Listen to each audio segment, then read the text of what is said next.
But the other thing is I'm honest to them too. I paint a picture pretty clear when they come into my program. I go, listen, I want to show you some tough love.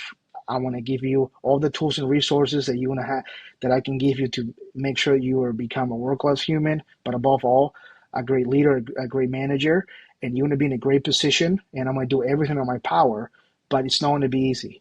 And I'm upfront with them, and everybody who's in my program since I started is doing fantastic, great things in the club industry. And I think it's just a tough love situation where it's honest.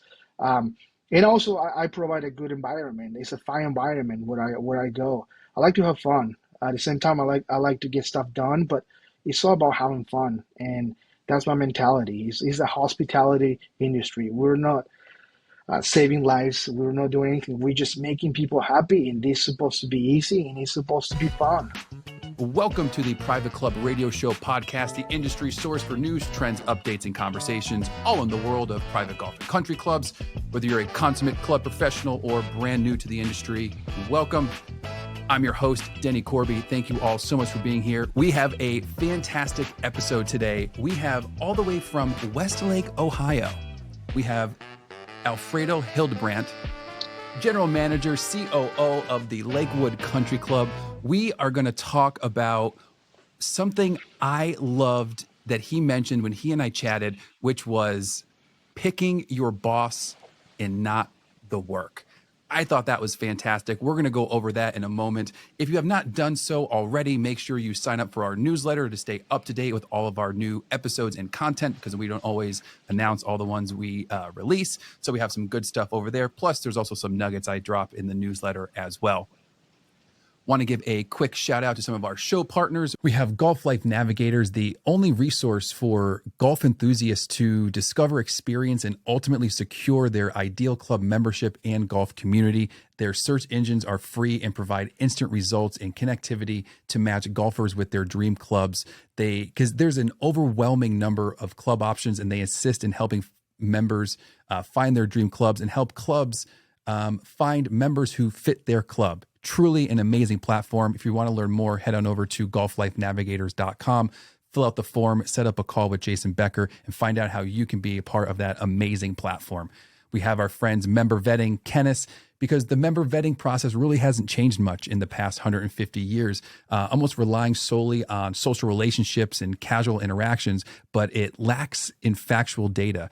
The traditional application process tells very little about someone's behaviors and characters, and that is until now, because Ken has created an innovative, confidential, and comprehensive applicant information gathering process that provides an unrivaled depth of information. If you would like to learn more, head on over to membervetting.com, set up a call with Paul Dank, and I guarantee it's going to be one of the best calls you can have for your club. Also, make sure to check out our episodes of Member Vetting here on Private Club Radio. And we have our friends, Concert Golf Partners, boutique owner-operators of private golf and country clubs nationwide. If you, your club, friends club, enemies club is looking for some recapitalization, head on over to concertgolfpartners.com, set up a confidential phone call with Peter Nanula and see if you guys are a good fit. And finally, since we're talking about magic in the Magic Castle, myself, I'm one of the show partners.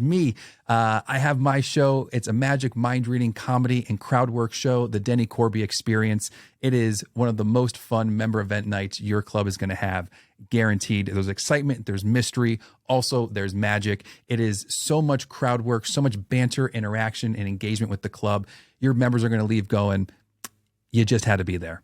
That's how they're going to describe it. It's so much fun. I am a bit biased, though. If you want to learn more, head on over to dennycorby.com and hit me up, and we'll chat. I'm also very active on LinkedIn as well. But the show is not about me. It's about you all, the listeners. And today we have Alfredo. Alfredo, welcome to the show. Thank you, Danny. I appreciate you. Real excited to be here with you. I love your energy. I love your passion. I love your story. Now, you started off at Disney in college, and you wanted to work in hotels, and then your frat brother worked at a club, roped you in, and the rest is history? That's correct. I wanted to travel all over the country, ended up in clubs, and since then, I'm not going anywhere else. Now, you've worked at a bunch of clubs, plenty of clubs, and for like solid amounts of time. How many clubs have you worked at? My whole career, five clubs. So I started at Congress Lake Club, then moved to Port, actually four clubs, then Portage Country Club, and right after that, I took the job Lakewood Country Club as a food and beverage manager. That's what I met my life coach mentor. I picked my boss, I would say, at that point, and I worked for him for 5 years at Lakewood, then transitioned to the assistant general manager position at Sycamore Hills Golf Club in Fort Wayne, Indiana. And again, I follow my boss, know my job, and it brought me back to Lakewood Country Club, where I'm now the general manager, CEO. It all comes full circle. Full And circle. where are you from? I was born and raised in Lima, Peru, in South America, and I moved to the United States when I was 16 years old. And I grew up on in the Akron area here in Ohio. Very nice. Very nice. And you have a beautiful young family now. What do you have? A 2.5 year old, a 5 month old? Correct. I'm a busy man. I did all my growing in the last 5 years. I got engaged. I got married.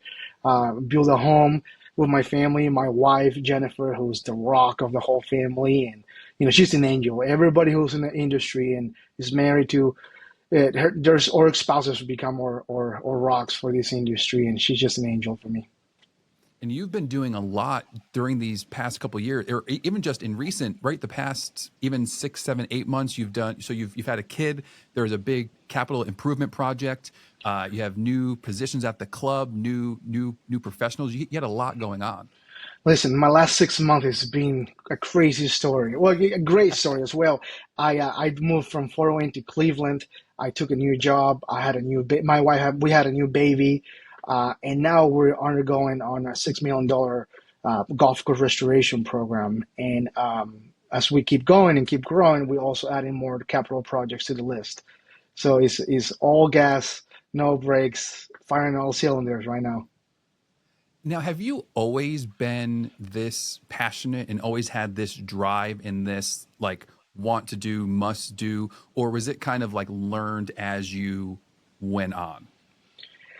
I always have the drive since I moved to the United States to be as successful as possible I could be. As I did, if I dig into the hospitality, my mentality changed.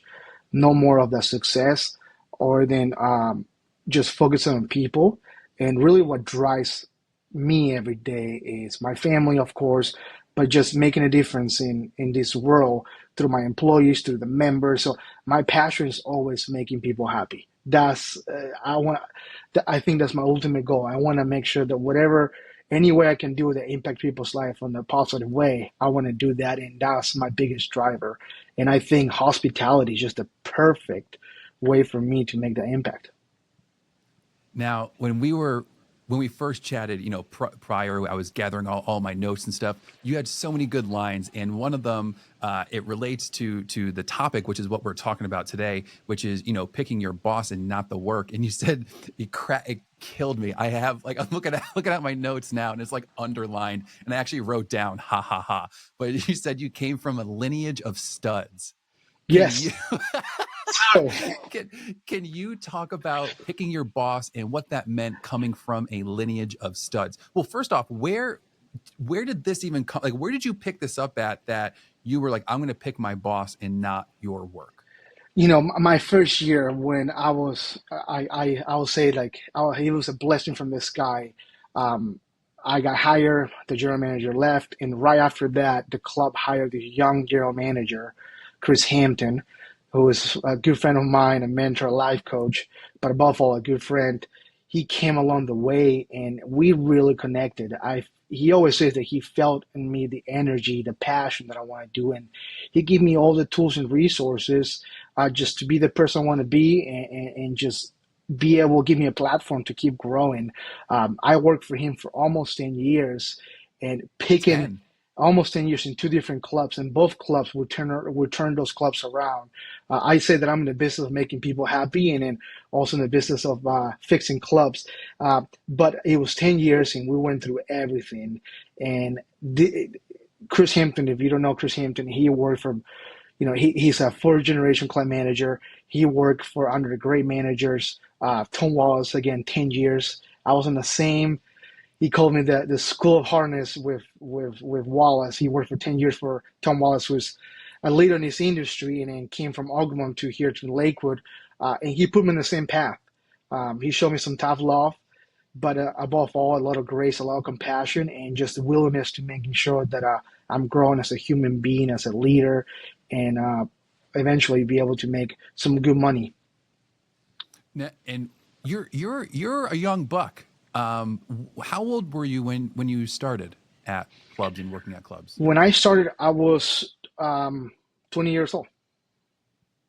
20 years old. And you're what, 32, was it? 33. 33. 34. Okay. Yeah, 33. I forget. As soon as you get like over 30, like you're very specific. You're like almost 34. Nope, don't want to say that. I'm still 33. Yeah, 33. I was just talking to somebody. They were like, "Oh, I'm almost 50," and I was like, "So how old?" They're like 45. I was like, "You can't say almost." I was like, "That is don't do that." No. So, and I remember when we chatted as well. You said creating bomb teams. What does that mean, and how do you create your bomb teams? Um, for me, I try to recruit and retain world-class humans. I'm a believer that you can teach anybody what to do a day to day on the hospitality industry, but finding a world class human that is gonna have compassion for your team, is gonna have that eager of teaching, coaching. That's a really hard part, and even and above that is even that sense of hospitality of make somebody feel at home. Finding those people is key, and I've been privileged through my years that I was able to create some bomb teams, some great, and create the buzz around the club from Lakewood, my first stay, to Sycamore, to here. I do believe through our team we left a great legacy behind. And correct me if I'm wrong, but you just hire the club is going through an expansion of you're bringing on. Is it you have a new HR program that you're bringing on? I believe, We or an we're HR team. yes, we are exploring that option. We just hired the last couple of months a new director of special events. I also a new assistant food and beverage, and everything's been through the connections. And I like to say that great people make great places, and also attracts great people as well. And I had the privilege through my 10 years in the industry that I was blessed to work with some incredible people. So you hired two new mid-level managers without advertising. That's correct. That is wild.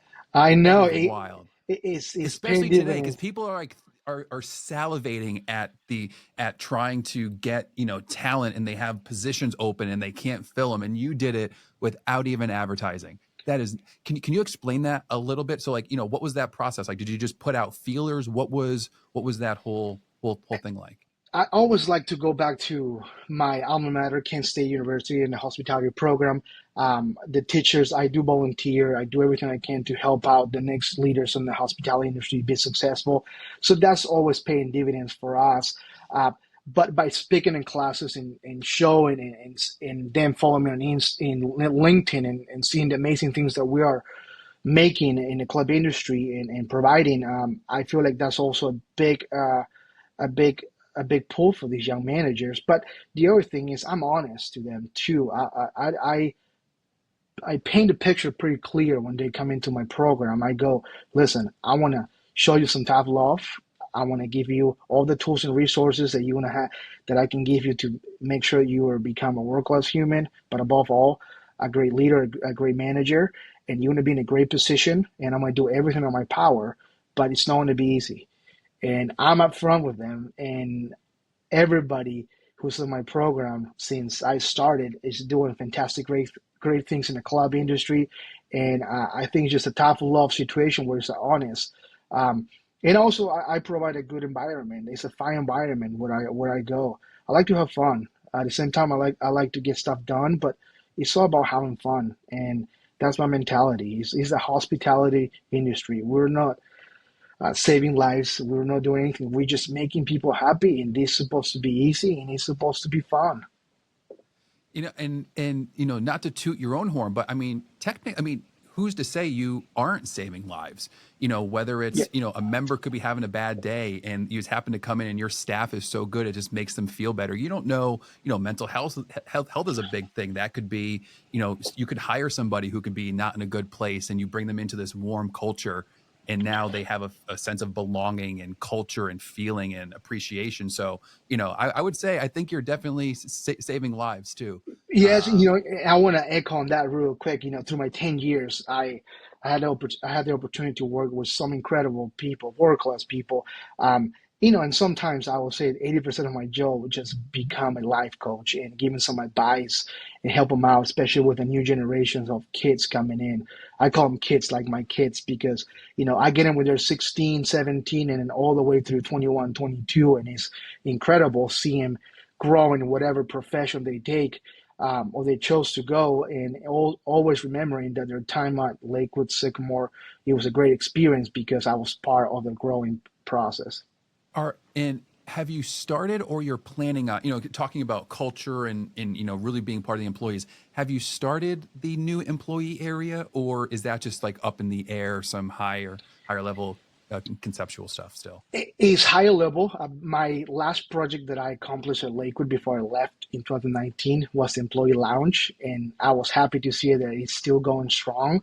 There's some areas that we want to make it better as we are growing and we get into this phase of big capital projects, but it's something that we want to explore and definitely implement it here. I'm all about culture. That's, like I said, great people attract, make great places, and culture is key in any business, let alone in hospitality. Circling back, you just brought that up again. Picking your boss, picking your people.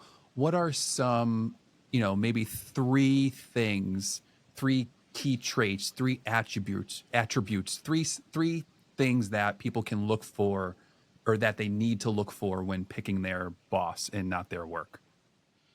You definitely want to check out the track record, right? I think when you look at a great manager, the first thing I look is what is the track record they have in developing managers, leaders in this industry. That's number one.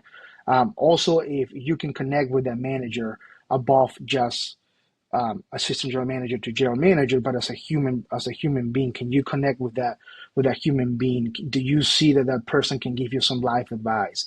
Can you see the person will become your partner in crime, right? Like when I was a number two for Chris Hampton for so many years, we're the one and two punch.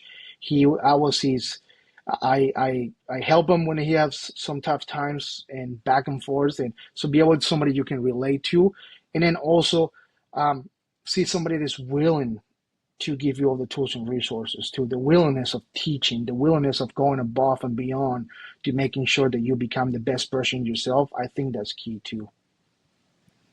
I remember when we were first chatting, I made the joke because you were just saying how clubs are great, and I was like, they're adult playgrounds, like it's where Huge, adults yes. go to have fun. And you mentioned working for, I believe you worked for him, one of the happiest people alive, Greg Patterson. I never had the chance to work with him. Okay, I, okay. I it was more of I always admire him because you can walk through any room and just feel his energy, and I always, just feel his energy. And when I met him my first year as a club manager, I had the opportunity to go to a conference, and that was my first session. It was like, you know what? I want to be like him. That energy that he projects, the sense of community. That's what I want to create and create something special. And those intangible things are the hardest things to get on a club. It is. It is. And creating creating the culture for both sides, the people, the members and your staff and your people. And you do a really good job at that. Can you can you talk to us, tell us about the bling bling? Absolutely. Yeah. So we we created our Sycamore or Lakewood Pride Bling Bling for any employee who goes above and beyond, and that's something incredible here at the club. And now it's an ongoing tradition that employees want to just wear it. Of course, we don't go on the members' sides, but it's something inside between that. it just creates the fun environment that we want to create here. Again, my demographics are high school kids and college kids, and it's seeing it from the general manager that he's having fun, and also accomplishing stuff is incredible. But even for younger kids and members, here at the club, I'm a believer that you got to make everybody feel at home, from the main person on the account to the spouse to their kids, everybody. And for me, the kids are the best way to attract members. If the kids choose to come here and eat at the club, they're going to come to the club every single time. And here at the club, you walk to Lakewood, we're giving high five to kids, we're giving the rock. We're talking about our baked potato French fries to the kids. I learned that from Greg. But kids just love it. Even the parents sometimes, they just give me the fist bump, like just recognizing that, hey, I see you, you see me. Thank you for coming to the club. And just, it's a different environment. Probably they don't get that at work. Probably they don't get that at somewhere else, but they get it here at the club. That positive reinforcement, that energy is so important. Where did that's such a good chain. It's incredible. Where did that idea come from? First off, how big is that, Quick? That thing is massive. Like, that is some Flavor Flav. That is ridiculous. It is, and that was the idea, to come out with something really big that exemplify our ways of doing here, what we're doing here, the Lakewood way. Does that middle thing spin? It does spin, and it's no cheap too. It's pretty expensive chain. Where did that come from? Where did that idea? Where did all that come from?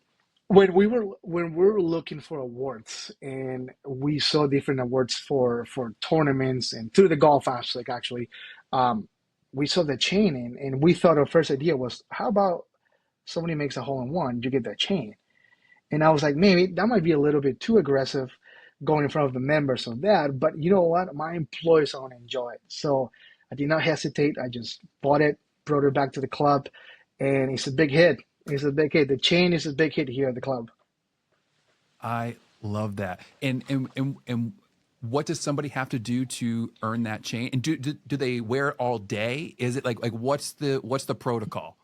No, you got to go above and beyond, do something extraordinary or something out of the ordinary, or something you accomplish something out of the extraordinary in your personal life. We have a perfect example. One of our high school kids that plays hockey got a draft in the Canadian League, and as soon as he walked into the club, I said, "You wearing the chain today," and we took a picture, sent to his family. He happens to be that's actually is the fourth kid of the family that work at the club, and they all work for me. So it's a lot of sense of pride when I send an email to their parents. They were so happy, and be able to celebrate their huge accomplishment, but also in a fun way to our Lakewood way. Real quick, how do I phrase this? So you hire a lot of members' kids? We don't hire members' kids. Okay. I hire no member kids. Sorry. Gotcha. No. So I think I just misunderstood there. Gotcha. Now, do the members though? Do they recognize the chain? So do they then talk to does that create conversation and banter and relationship between the staff and the members? It's like, what did you do to earn? Yes, so I took it a couple of times for the members' kids, and they love it because all the football players, basketball players are wearing it in the games, and you see on TV. But to be honest, it's just starting the momentum. We started internally, and now we're taking it outside to the members to see it as part of our culture. Oh, that is awesome. That is awesome. Alfredo, thank you so much for coming on. Thank you for sharing some knowledge, some wisdom, just things that you've learned. This is so special. Thank you so much. Thank you very much. Thank you for having me, and have a blessed day. Hope you all enjoyed that episode. If you did, make sure you like, share, subscribe. Any and all things you can do to help move the channel and content forward means the absolute world. If you have not done so already, please sign up for our newsletter. Head on over to privateclubradio.com. Stay up to date with all of our news and episodes and content and all the stuff, all the things that we have going on. It's wild over here. It's the wild, wild west. I'm your host, Danny Corby. Until next time, catch y'all on the Flippity Flip.